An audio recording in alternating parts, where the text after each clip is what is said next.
जय श्री लक्ष्मी नारायण मेरे प्यारे दोस्तों, जय जगन्नाथ। आज हम आपको भगवान जगन्नाथ की एक कथा सुनाएंगे कि जगन्नाथ मंदिर के दरवाजे तांत्रिक के लिए क्यों बंद हो गए। तो आइए सुनते हैं भगवान जगन्नाथ की ये दिव्य कथा। जगन्नाथपुरी का धाम भक्तों के हृदय में एक विशेष स्थान रखता है।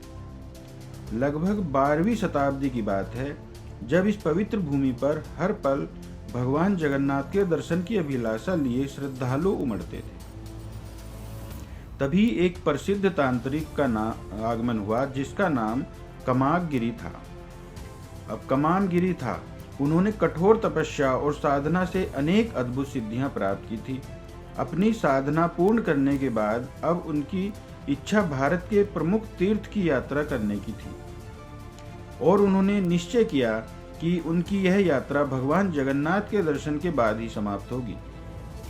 अपनी इस इच्छा को मन में लिए कमामगिरी गिरिपुरी पहुंचे। उन्होंने पवित्र मार्कंडेय सरोवर में स्नान किया, मन को शांत किया और फिर भगवान जगन्नाथ के दर्शन के लिए श्री मंदिर की ओर बढ़े। परंतु जैसे ही वे मंदिर के सिंह द्वार पर पहुंचे, उन्होंने देखा कि मंदिर के विशाल द्वार बंद हैं। उनके मन में आश्चर्य और निराशा का भाव उमड़ा। उसी क्षण एक अनुभवी पुजारी उनके पास आए और विनम्रता से कहा, अरे योगी बाबा, अभी भगवान जगन्नाथ अस्वस्थ हैं, इसलिए अगले 15 दिनों तक वे किसी को दर्शन नहीं देंगे।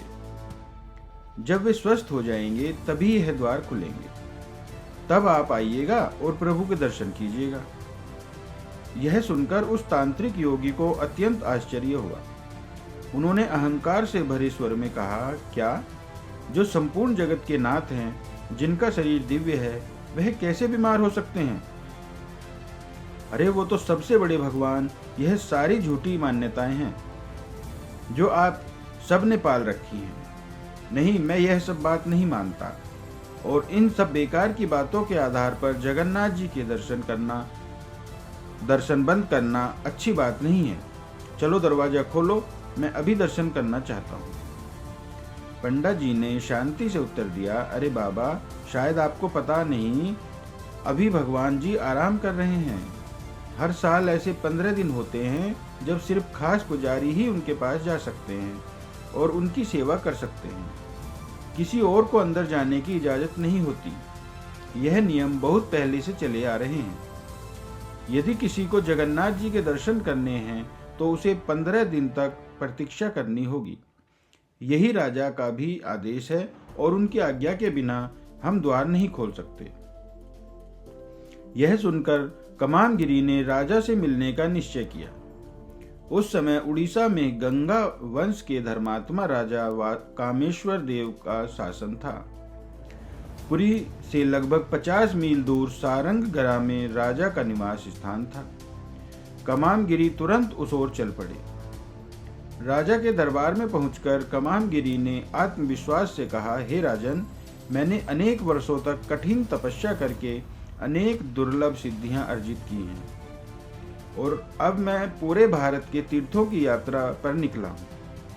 मेरी प्रबल इच्छा है कि मैं जगन्नाथ जी के दर्शन करके इस यात्रा को पूर्ण करूं, किंतु आपके कुछ पुजारी ने मुझे यह कहकर रोक दिया कि इस समय जगन्नाथ जी बीमार हैं, इसलिए उनके द्वार नहीं खुल सकते। हे राजन, मुझे नहीं लगता कि ऐसी बातों की वजह से किसी भक्त को भगवान के दर्शन से रोका जाना चाहिए।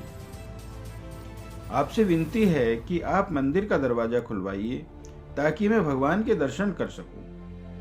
यह सुनकर राजा ने विनम्रता पूर्वक कहा, हे योगी बाबा, मुझे पता है कि आप भगवान के दर्शन करना चाहते हैं और मैं आपकी यह इच्छा समझता हूँ, किंतु यह सदियों से चली आ रही एक पवित्र प्रथा है, इसे मैं कैसे तोड़ सकता हूँ? यद्यपि आपको पता है कि जगन्नाथ जी अस्वस्थ हैं, इसीलिए उनके लिए खास सेवा होती है। उस समय बस कुछ खास पुजारी ही अंदर जा सकते हैं और किसी को अंदर जाने की इजाजत नहीं होती। यह भगवान की सेवा का एक खास हिस्सा है। राजा की बात सुनकर कमामगिरी का अहंकार और बढ़ गया। उन्होंने कहा, नहीं नहीं, मुझे विश्वास है कि ऐसी कोई विशेष पूजा अंदर नहीं चल रही है। भले ही सामान्य लोग अंदर नहीं जा सकते, लेकिन मैं अपनी योग शक्ति से अंदर जा सकता हूँ और मैं आपको यह बात सिद्ध करके दिखा दूंगा कि अंदर में ऐसी कोई निजी सेवा नहीं हो रही है। आप मेरे साथ पुरी चलिए और मैं आपको दिखाता हूँ। किंतु राजा ने उनकी बात मानने से इनकार कर दिया। अंततः अपनी बात को सत्य साबित करने के लिए कमामगिरी एक विशाल बरगद के पेड़ के पास गए और उस पेड़ पर चढ़ गए। अपनी अद्भुत योग सिद्धि के बल से वे उस पेड़ पर सवार होकर आकाश मार्ग से पुरी की ओर उड़ने लगे। यह आश्चर्यजनक चमत्कार देखकर राजा कामेश्वर देव भी चकित हो गए और उन्होंने सोचा, अवश्य ही यह कोई महान सिद्ध पुरुष है। इसलिए राजा भी उनके पीछे अपने घोड़े पर सवार होकर पुरी की ओर चल दिए। पुरी मंदिर के समीप पहुंचकर कमामगिरी ने एक छोटी सी मधुमक्खी का रूप धारण कर लिया और बंद दरवाजे के एक छोटे से छेद से मंदिर के भीतर प्रवेश कर गए। अंदर जाकर कमामगिरी ने देखा कि वहां एक बहुत ही सुंदर कमल का फूल था जो 8 पंखुड़ियों वाला था और उसके ऊपर एक दिव्य देवी बैठी हुई थी। कमामगिरी को उस देवी में कोई अजीब बात नहीं लगी, लेकिन क्योंकि वो उस समय मधुमक्खी बने हुए थे, उन्हें कमल का फूल बहुत अच्छा लगा और वो उसके अंदर चले गए। जैसे ही वह अंदर पहुंचे, कमल की पंखुड़ियां अपने आप बंद हो गई और कमामगिरी उसमें फंस गए। वो बाहर निकलने की बहुत कोशिश करने लगे, लेकिन कुछ काम नहीं आया। अब उनकी सांसें तेज चलने लगी थी और उन्हें समझ में आने लगा था कि उन्होंने बड़ी गलती कर दी। आखिर में जब कमामगिरी बहुत परेशान हो गए और उन्हें लगने लगा कि अब वह बाहर नहीं निकल पाएंगे, तब उन्होंने भगवान शिव का स्मरण किया, जिन्हें वो कामेश्वर महादेव कहते थे। फिर उन्होंने भगवान जगन्नाथ से भी सच्चे मन से प्रार्थना की, भगवान मुझे माफ कर दो, मुझे अपनी शरण में ले लो। उसी क्षण अद्भुत रूप से कमल पुष्प की पंखुड़ियां खुल गई और कमामगिरी उसमें से बाहर आ गए और वापस उसी पेड़ पर पहुंच गए जहां से वो आए थे। इतने समय तक कमल के अंदर रहने के कारण वो बहुत थक गए थे, इसलिए उन्होंने वहीं बैठकर थोड़ी देर आराम किया। अब कमामगिरी को अपनी गलती का पछतावा होने लगा। उनके मन में सवाल घूमने लगे, अब मैं राजा के पास कैसे जाऊंगा, मैं उन्हें क्या कहूंगा। उन्होंने सोचा, मैंने तो एक बहुत पुरानी और पवित्र परंपरा को तोड़ने की कोशिश की थी। यह सोचते सोचते उन्होंने तय किया कि एक बार और मंदिर के अंदर जाकर देखना चाहिए कि वहां सच में क्या हो रहा है। शायद इस बार उन्हें सच्चाई पूरी तरह से समझ में आ जाए। फिर से कमामगिरी मंदिर के पास पहुंचे और इस बार उन्होंने अपनी योग विद्या से खुद को अदृश्य बना लिया, यानी अब कोई उन्हें देख नहीं सकता था। जैसे ही खास पुजारी मंदिर के अंदर जाने लगे तो कमामगिरी भी चुपचाप उनके साथ भीतर चले गए। पुजारी उन्हें नहीं देख सके, किंतु जगत के नाथ भगवान जगन्नाथ तो सब कुछ देख सकते हैं। अंदर जाकर कमामगिरी ने देखा कि चारों ओर 8 दिशाओं में 8 देवियां खड़ी थीं। उनके शरीर पर चमकते हुए गहने थे और सब मंद मंद मुस्कुरा रही थी, जैसे उन्हें पहले से पता हो कि कमामगिरी आ रहे हैं। यह सब देखकर कमामगिरी बहुत डर गए। उनके चेहरे पर पसीना आ गया और उनकी सांसें तेज चलने लगी। डर के मारे वो तुरंत उस जगह से बाहर भाग आए। कमामगिरी बिना समय गवाए राजा के पास पहुंचे और बोले, हे राजन, सच में यह जगह बहुत ही चमत्कारी है। आज मैंने अपने आप भगवान जगन्नाथ की लीला को देखा और समझा। यहाँ पर मेरी सारी तंत्र साधना विफल हो गई।